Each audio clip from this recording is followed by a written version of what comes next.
ঝিনাইদহবাসী, আজকে আপনারা এখানে উপস্থিত হয়েছেন। আমাদেরকে যারা দেখছেন, প্রিন্ট মিডিয়া, টেলিমিডিয়া, পেশাদারী সাংবাদিক ভাইয়েরা যারা আজকে উপস্থিত হয়েছেন, আজকে আপনাদের কাছে একটা বার্তা স্পষ্ট করার জন্য আমরা এখানে এসেছি।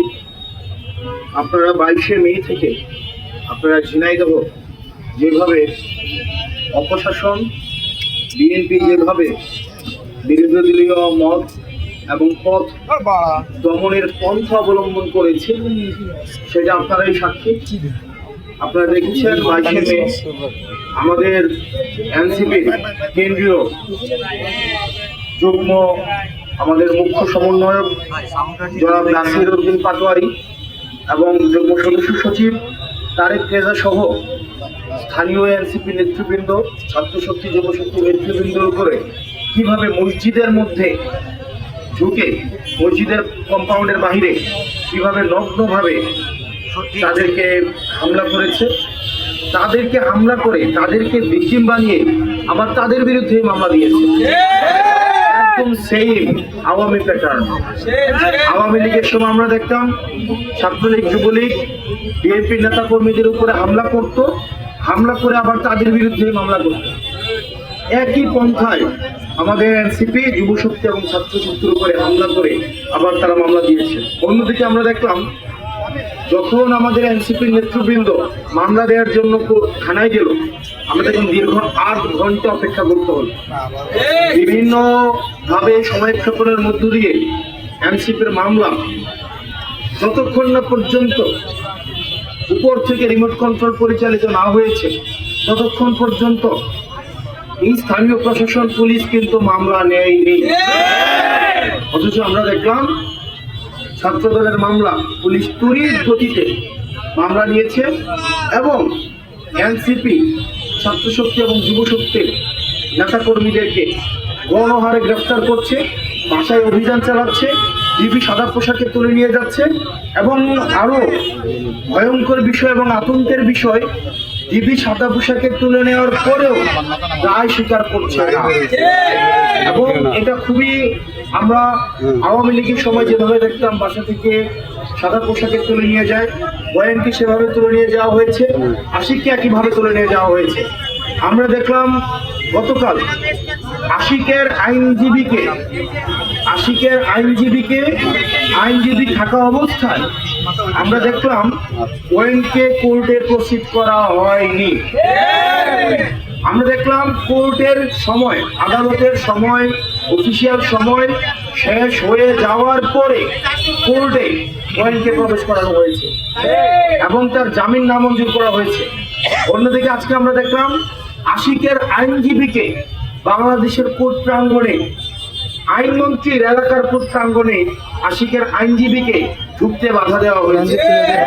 আমাদের এনসিপির লিগ্যাল উইং, আমাদের লিগ্যাল অ্যালায়েন্স আজকে এই মামলাগুলোকে আইনগতভাবে সমাধান করার জন্য ঢাকা থেকে ঝিনাইদহে এসেছে, কিন্তু আমরা দেখলাম আশিকের মামলা সমাধানের জন্য যখন যাচ্ছে কোর্ট প্রাঙ্গণে আমাদের আইনজীবীকে হেনস্থা করা হয়েছে, বারবার ঢুকতে বাধা দেওয়া হয়েছে। এটি আইনমন্ত্রীর জন্য একটি লজ্জা। এই যে দুটি প্রশাসন, আমাদের আইন বিভাগ এবং পুলিশ বিভাগের আমরা যে কার্যক্রম গত 4 দিনে আমরা দেখেছি, সেটি জুলাইয়ের পরে কতটি পরিবর্তন হয়েছে এই প্রশ্নটি আমাদের সবার সামনে উন্মোচন করে।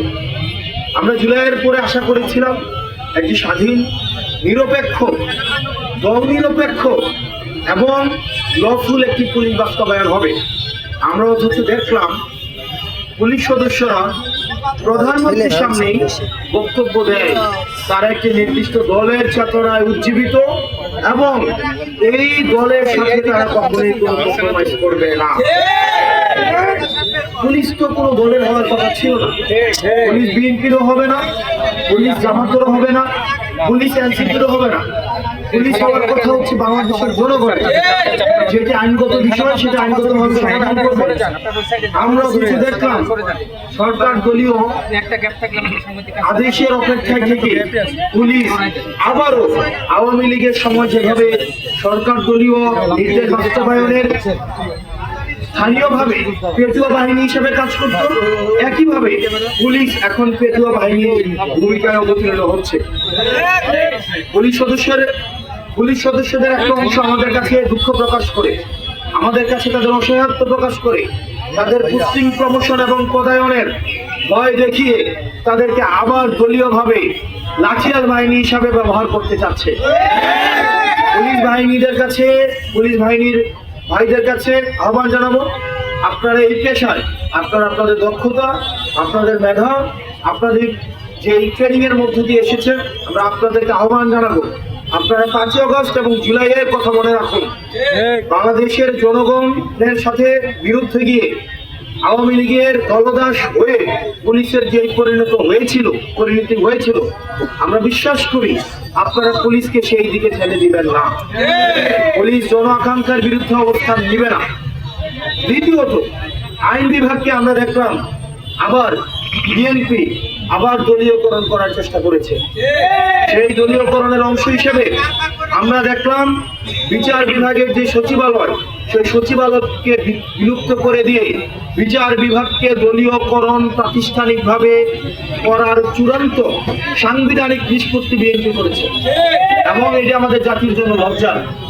আমরা 5ই আগস্টের পরে আমরা বিচার বিভাগের স্বাধীনতার দিকে আমরা ধাবিত হচ্ছিলাম।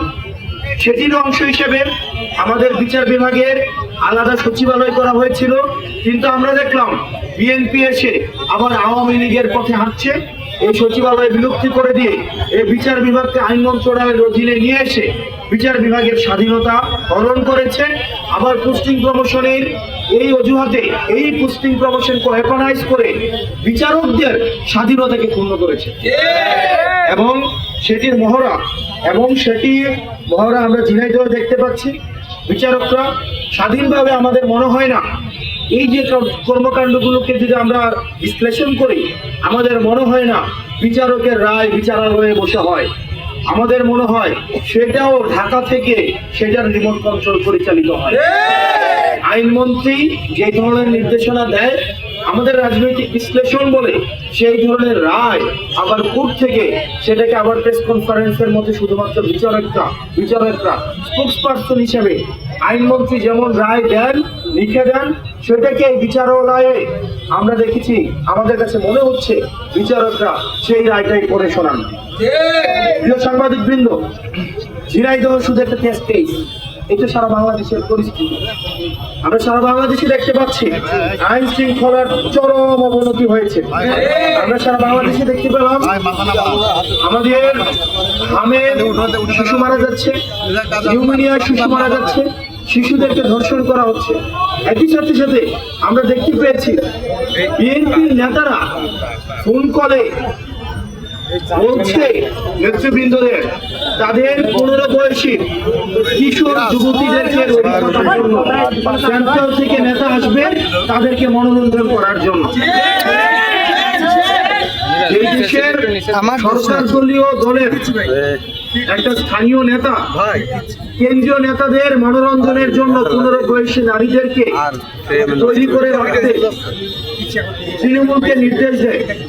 সেই সরকার শিশুদের ধর্ষণ কতটা কার্যকরী পদক্ষেপ রাখবে সেটা জনগণের মধ্যে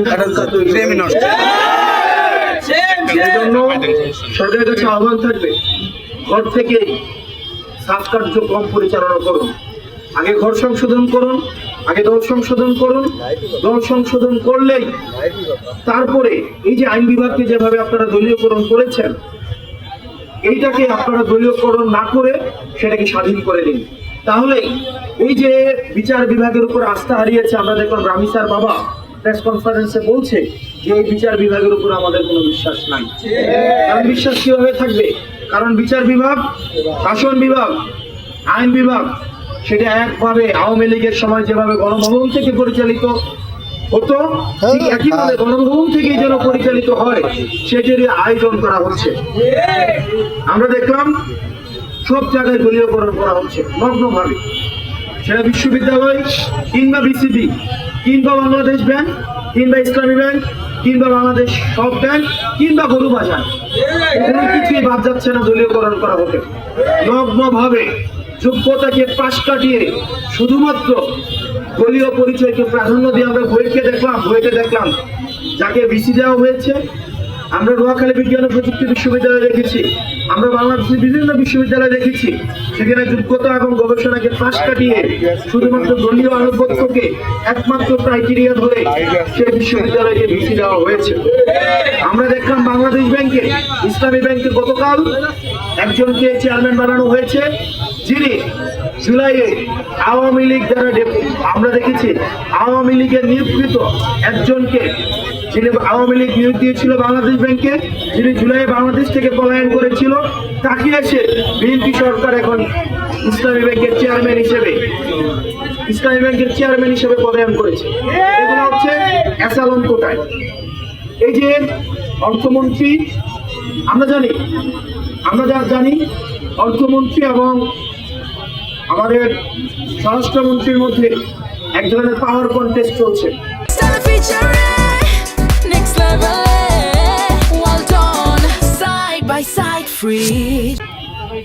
পাওয়ারের মহরত চলছে। বন্দর কে নিবে, বাংলাদেশ ব্যাংকগুলোকে কে নিবে, বিসিবি কে নিবে, যেহেতু এবং অ্যাসালনকে কে দখল করবে, সেগুলো নিয়ে অর্থমন্ত্রী এবং আমাদের স্বরাষ্ট্রমন্ত্রীর মধ্যে এক ধরনের মনস্তাত্ত্বিক দ্বন্দ্ব রয়েছে। এই দ্বন্দ্বের বলি হচ্ছে এই জুলাই অভ্যুত্থান। তাদের দ্বন্দ্বের কারণে দেখা যাচ্ছে অ্যাসালমের সাথে কম্প্রোমাইজ করার জন্য উঠে পড়ে লাগছে। অ্যাসালমকে আবার পুনর্বাসন করা হচ্ছে ব্যাংকগুলোকে, যারা বাংলাদেশ থেকে 94,000 কোটি টাকা এই অ্যাসালমের প্রতিষ্ঠান বাংলাদেশ থেকে বিদেশে ঋণ খেলাপি করেছে। অথচ আমরা দেখলাম জুলাইয়ের পরে তাদেরকে শাস্তির আওতায় না নিয়ে এসে বরং তাদেরকে এখন প্রাইজ এন্ড তাদেরকে রিওয়ার্ড দেওয়া হচ্ছে, তাদেরকে প্রাইজ এন্ড পোস্টিং দেওয়া হচ্ছে। আমরা দেখলাম আমাদের বিমা আইন, ব্যাংক যে ল আছে সেটাকে সংশোধন করার মধ্য দিয়ে ব্যাংকগুলোকে কিভাবে আমরা এবং মামুরা এভাবে ভাগ করে ফেলা যায়। এখন ব্যাংকের যে আইন রয়েছে এই আইন হচ্ছে আমরা এবং মামুরা। কিছু অ্যাসালম, কিছু স্বরাষ্ট্রমন্ত্রী, কিছু আইনমন্ত্রী, কিছু চিটাগং কোটায়, কিছু কক্সবাজার কোটায় এই ব্যাংকগুলোকে ভাগ করা হচ্ছে, যেটি বাংলাদেশের অগ্রযাত্রাকে থামিয়ে দিবে। সুতরাং আমরা দেখেছি প্রধানমন্ত্রীর হাম্বল নেচার এবং পিয়ার স্ট্যান্ড ছাড়া গত 3 মাসে বাংলাদেশের law and order situation, finance situation এবং আমাদের বাংলাদেশের কর্মসংস্থানের কি অগ্রগতি হয়েছে আপনাদের সাংবাদিকের কাছে প্রশ্ন রেখে গেলাম। আমরা শুধুমাত্র দেখতে পাই প্রধানমন্ত্রী কিছু পিয়ার স্ট্যান্ড করছে, কিছু হাম্বল, কিছু জেস্টার দেখাচ্ছে, সেটি দিয়ে পেটের ভাত এবং বেকারের কর্মসংস্থান হবে না। সেজন্য এবং আমরা দেখলাম স্কুল ফিডিং এ বাচ্চাদেরকে যে স্কুল ফিডিং দেওয়া হচ্ছে, ডিম এবং পাউরুটি দেওয়া হচ্ছে, সেখান থেকে প্রত্যেক সপ্তাহে 17 কোটি টাকা প্রত্যেক সপ্তাহে দুর্নীতি হচ্ছে। আমরা দেখলাম প্রত্যেক বছর বিপুল পরিমাণ অর্থ গরুর হাটগুলো থেকে সরকার পেত।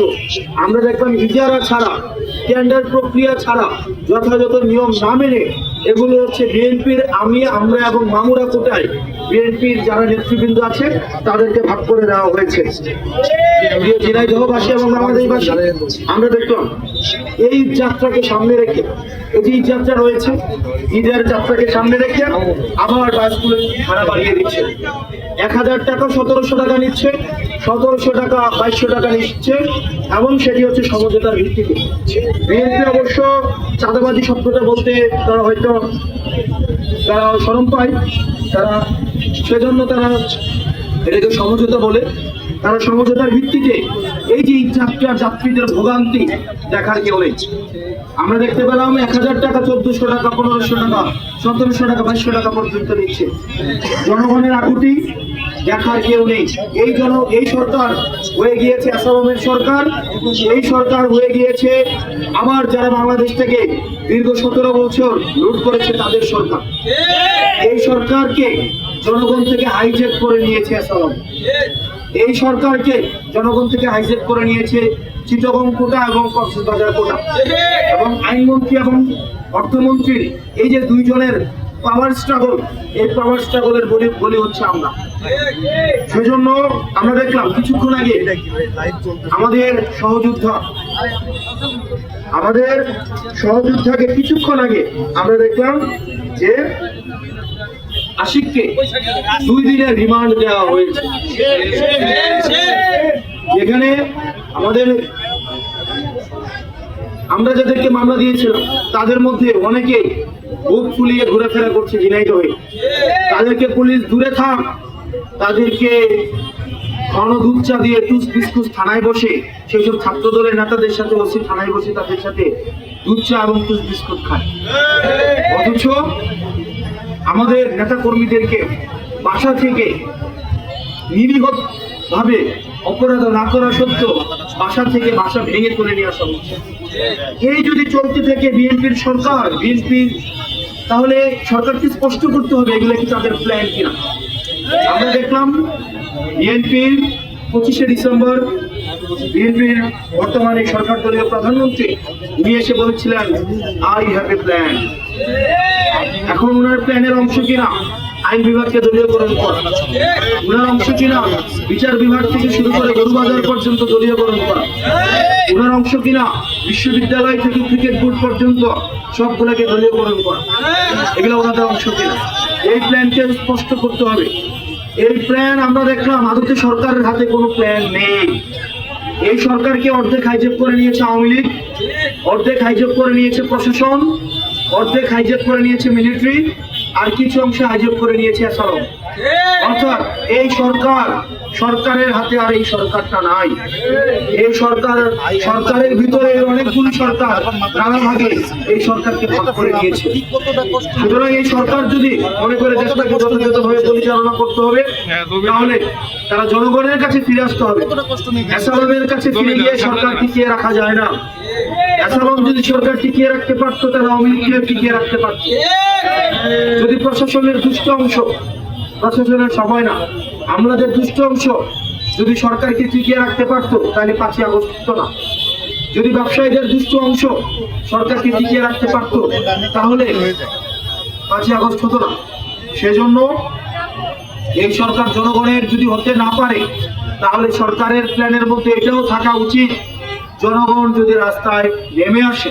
এটা সত্য, প্রত্যেকদিন গণঅভ্যুত্থান হয় না, প্রত্যেকদিন রাস্তায় নেমে আসে না, কিন্তু রাস্তায় যখন মানুষ নেমে আসে তখন এসালম, আমলারা, মিলিটারি, পুলিশ প্রশাসন, কামান, হেলিকপ্টার পাঠিয়েও সরকারকে টিকিয়ে রাখা যায়। সেজন্য সরকারের প্ল্যানের মধ্যে এটিও রাখা উচিত যে জনগণ বিরোধী, জন আকাঙ্ক্ষার বিরুদ্ধে সরকার যে অবস্থান নিচ্ছে এভাবে যদি চলতে থাকে তাহলে রীতি পরিবর্তনের আগেই মানুষ তার বিকল্প বেছে নেবে। সেজন্য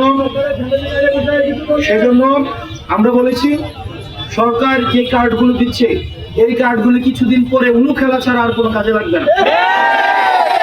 এই কার্ডগুলো সরকার এই পর্যন্ত 8-10টা 12-14টা করে কার্ড দিয়েছে, উলু খেলতে লাগে 16টা কার্ড, আর 4টা কার্ড দিলে বাকি কার্ডগুলো হয়ে যাবে। মানুষ এখন আর এইসব কার্ড চায় না, মানুষ চায় সিকিউরিটি কার্ড, মানুষ চায় জাস্টিস কার্ড, মানুষ চায় এমপ্লয়মেন্ট কার্ড।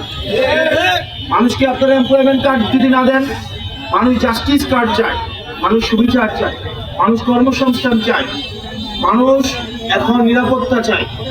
আমরা দেখলাম ল অ্যান্ড অর্ডার সিচুয়েশন সারা বাংলাদেশে যে নাজুক পরিস্থিতির সৃষ্টি হয়েছে, এভাবে চলতে থাকলে আমাদের কাছে আসলে মনে হয় মাঝে মাঝে আমরা কি বিএনপির আমলে আছি নাকি আওয়ামী লীগের আমলে আছি, এটা পার্থক্য করা আমাদের জন্য দুর্বিষহ হয়ে যায়। সেজন্য এই সরকারের কাছে আহ্বান থাকবে, এই যে আপনারা নগ্নভাবে দলীয়করণ করছেন, সমঝোতার ভিত্তিতে যেভাবে সরকার চালাচ্ছেন, আপনারা জনগণের কাছে যান। 3 মাসের মাথায় স্বরাষ্ট্রমন্ত্রীকে ভুয়া শুনতে হয়।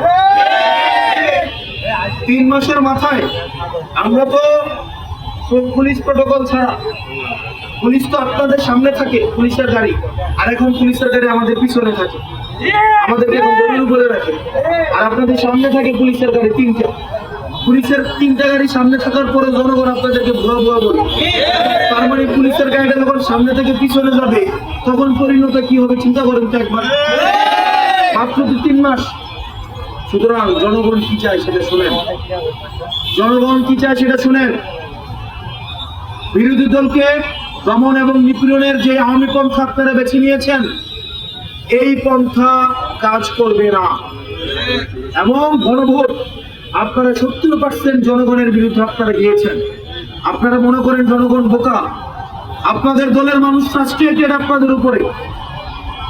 আপনাদের দলের মানুষরা আমাদের কাছে এসে দুঃখ করে যে কার জন্য পরিশ্রম করেন। কিছুক্ষণ আগে ঝিনাইদহে আসছি, একটা জায়গায় কিছুক্ষণ অপেক্ষা করেছি, সেখানেও বিএনপির অনেক নেতা কর্মী এসে বলে গত 17টা বছর কার জন্য মামলা খাইলাম, জেল জুলুম খাটলাম। ফাঁসির আসামি ছিলেন বিএনপির এক নেতা, উনি এসে বলে এই দলটাকে দিকে যখন তাকাই মনে হয় না এই দলটার জন্য আমরা 17 বছর জেল জুলুম করেছি। এই দলটার দিকে তাকাইলে মনে হয় না, এই দলটা মনে হয় অনেকটা আওয়ামী লীগের পোশাক পরে এই দলটা এখন পরিচালিত হচ্ছে। সুতরাং বিএনপির প্রতি আহ্বান থাকবে, আপনাদের যে নেতা কর্মীরা দীর্ঘ 17 বছর নির্যাতন নিপীড়ন জেল জুলুমের মধ্যে গিয়েছে, তারা কেন জেল জুলুমে গিয়েছে আপনারা সেই বিষয়টা আপনারা দেখেন। আপনারা নিজের মুখেই বলেছিলেন, মির্জা ফখরুল সাহেব বলেছিলেন ওনারা ক্ষমতায় আসলে ওনারা র্যাবকে বিলুপ্ত করবেন। আমরা দেখলাম ওনার ক্ষমতায় আসার পরে ওনারা উঠছেন পুরান বোতলে নতুন মদ, শুধু বোতলটা চেঞ্জ করে আবার মার্কেটে ছাড়ার চেষ্টা করছে। আমরা দেখেছি বেগম জিয়া গণতন্ত্রের আপসহীন নেত্রী, উনি বলেছিলেন উনি যদি ক্ষমতায় আসেন উনি হচ্ছেন বিচার বিভাগকে স্বাধীন করবেন। কিন্তু আমরা দেখলাম উনার পুত্র ক্ষমতায় এসে সরকার হয়ে বিচার বিভাগকে স্বাধীন তো করেনি নাই, ইউনূস সরকার যতটুকু স্বাধীন করছিলেন ওইটা কেউ কেড়ে নিয়েছেন। মাননীয় প্রধানমন্ত্রী, আপনার বাবার জানাজায় বাংলাদেশের লক্ষ লক্ষ মানুষ হয়েছিল। আপনার মায়ের জানাজায় গণতন্ত্রের আপসহীন সবার নেত্রী ওনার জানাজায় 40 লক্ষ মানুষ হয়েছিল। আমি বিশ্বাস করি আপনিও চান বাংলাদেশের মানুষ বাদ ভেঙে আপনার জানাজায়ও মানুষ অংশগ্রহণ করুন। এর থেকে যদি কম হয় সেটা নিশ্চয়ই আপনার জন্য সম্মানের হবে না। আপনার যেহেতু সম্মানটা আপনি রাখতে চান, আপনার আশেপাশে যেই কক্সবাজার সিন্ডিকেট, চিটাগং সিন্ডিকেট, এসারন সিন্ডিকেট রয়েছে তাদের সম্পর্কে সচেতন হন। বাংলাদেশের মানুষ এই 3 মাসে আপনাদের বিরুদ্ধে চলে গিয়েছে। প্রিয় ঝিনাইদহবাসী, আমরা বাংলাদেশের তৃণমূলের এনসিপি, ছাত্রশক্তি এবং যুবশক্তি শক্তিকে আশ্বস্ত করতে চাই, আপনাদের উপরে কোনো একটা আক্রমণ হওয়ার আগে আক্রমণটা আমাদের উপরে আগে হবে। আপনাদের জেলে জুলুমের জীবন হওয়ার আগে সেটা আমাদের আগে হতে হবে। সুতরাং আপনারা একা নন, আপনাদের উপরে একটা জুলুম হলে সবার আগে আমরা এগিয়ে আসবো। আমাদের গতকালের কর্মসূচি ছিল একটা প্রেস কনফারেন্স করা, সেটা আমরা করতে পারিনি বলে আজকে আমরা পায়রা চত্বরে এসে প্রেস কনফারেন্স করে আমরা দেখিয়ে দিয়েছি। আমাদেরকে ভাগ্যি দিয়ে আমাদেরকে রুখবেন, আজকে রুখেন আপনারা পারবেন না। একদিন রুখবেন, 2 দিন রুখবেন, 3 দিন বাধা দিবেন, 4 দিন বাধা দিবেন, আমাকে বাধা দিবেন, তারেক রেজাকে বাধা দিবেন, সাইফকে বাধা দিবেন, আমাদের রিফাত রশিদদেরকে বাধা দিবেন। কেউ না কেউ আবার উঠে দাঁড়াবে এই ইনসাফের বার্তা নিয়ে। এই ঝিনাইদহ থেকে আবার কেউ না কেউ উঠে দাঁড়াবে। সুতরাং বাধা দিলেন না, বাধা দিলে লড়াইটাই বাঁধবে, দিন শেষে কোনো লাভ হবে না। আমরা এবং আপনারা যখন এখানে লড়াই করছি, আপনারা যখন আমাদের ইনসাফের পথে বাধা আমাদেরকে দিচ্ছেন, তখন আওয়ামী লীগ ভারতে বসে তারা হাসে। প্রিয় ঝিনাইদহবাসী, তারেক রেজাকে আওয়ামী লীগ সরকার জেল জুলুম নির্যাতন নিপীড়ন করে তাদেরকে থামাইতে পারে নাই। সুতরাং এই জুলাই অভ্যুত্থানের পরে তারেক রেজা, অয়ন এবং রাশেদদের উপরে এই বিচার বিভাগীয় অপশাসন যেটা শুরু হয়েছে, যে টেক্সট বুক এক্সাম্পল বিএনপি সরকার সে শুরু করেছে, আমরা বিশ্বাস করতে চাই, আমাদের নেতা কর্মীদেরকে আমরা বলতে চাই আপনারা এখনো আপনারা প্রস্তুত থাকুন। এই সরকার যদি তাদের এই অবিচার, অন্যায়, অপশাসন আমাদের উপরে নিয়ে আসে, আমরা বসে থাকবো না, আমরা সেগুলোর বিরুদ্ধে আমরা লড়াই করে যাব। এবং আমরা আশ্বস্ত করতে চাই আপনারা কারণ আপনারা সবসময় আমাদেরকে পাশে পাবেন। এবং ঝিনাইদহের প্রত্যেকটি উপজেলার প্রত্যেকটি ইউনিয়নের প্রত্যেকটি ওয়ার্ডের সবাইকে বাংলাদেশের মুক্তিকামী জনগণকে বলতে চাই, ইনসাফকামী জনগণকে বলতে চাই, আপনারা এনসিপি কে যোগ দিন। এনসিপি আপনার ইনসাফের লড়াই, আপনার হয়ে আমরা আপনাদের লড়াই করব। এবং আমরা যতদিন না পর্যন্ত বিচার বিভাগের স্বাধীনতা, আইন বিভাগের স্বাধীনতা, আমাদের শাসন বিভাগের স্বাধীনতা, আমাদের ইনসাফ নিশ্চিত হচ্ছে, আমাদের পুলিশ কমিশন নিশ্চিত হচ্ছে, আমাদের এই যে বাংলাদেশকে অগ্রগতি এবং জুলে আমাদের আবু সাইফ মুগ্ধ ওয়াসিমরা যে কারণে রাস্তায় নেমে এসেছিল, সে আকাঙ্ক্ষা যতদিন না পর্যন্ত বাস্তবায়ন হয় আমরা ততদিন আমাদের লড়াই অব্যাহত রাখবো। ঝিনাইদহবাসী আপনারা ভালো থাকবেন, সুস্থ থাকবেন। আপনাদের সাথে লড়াইয়ে, সংগ্রামে এবং প্রত্যেকটি গণতান্ত্রিক লড়াই আপনাদের সাথে আমাদের দেখা হবে, প্রত্যেকটি ইনসাফের লড়াই আপনাদের সাথে আমাদের দেখা হবে। আপনারা আপনাদের কার্যক্রম এগিয়ে নিয়ে যান, আপনারা আমাদেরকে পাবেন। জনগণ আমাদেরকে সমর্থন দিয়ে আমাদেরকে এগিয়ে নিয়ে যাবে। আমরা দেখতে পাচ্ছি শহীদ আলিফের বিচার হয় নাই, আমরা দেখেছি আমাদের হাদি ভাইয়ের বিচারটা পর্যন্ত হয় নাই। এবং হাদি ভাইকে বিএনপি এবং তাদের নেতৃবৃন্দরা, তাদের নেতাকর্মীরা, তাদের দলীয় সংগঠনরা যেভাবে হেয় করে সোশ্যাল মিডিয়া থেকে শুরু করে টিভিতে বক্তব্য দেয়, সেটিকে আসলে আমরা দেখি প্রধানমন্ত্রী এসে হাদির কবরে জিয়ারত করতে যায়, আবার তাদের নেতারা হাদিকে হেয় করে বিভিন্ন জায়গায় কথা বলে। আসলে কোনটা তাদের দলীয় স্ট্যান্ড সেটি স্পষ্ট করতে হবে। আমাদের আবরার ফাহাদ থেকে শুরু করে শহীদ আলিফ থেকে আমাদের হাদি ভাই, প্রত্যেকটা এই আধিপত্যবাদের বিরুদ্ধে যারা লড়াই করেছে তাদের সুবিচার নিশ্চিত করতে হবে, ইনসাফ নিশ্চিত করতে হবে। বাংলাদেশের প্রত্যেকটা পথে প্রান্তরে, টেকনাফ থেকে তেঁতুলিয়া, রূপসা থেকে পাথুরিয়া, আমাদের প্রত্যেকটা জায়গায় ইনসাফ, আমরা আমাদের শত্রুর সাথে আমরা ইনসাফ করব। আমাদের বিরুদ্ধে যারা লড়াই করবে, আমাদের বিরুদ্ধে যারা অপশাসন করবে, আমরা তাদেরকে সুশাসনের মাধ্যমে তাদেরকে আমরা আমাদের যে প্রতিবাদ সেটাকে আমরা ফিরিয়ে দিব। আপনারা ভালো থাকবেন, সুস্থ থাকবেন।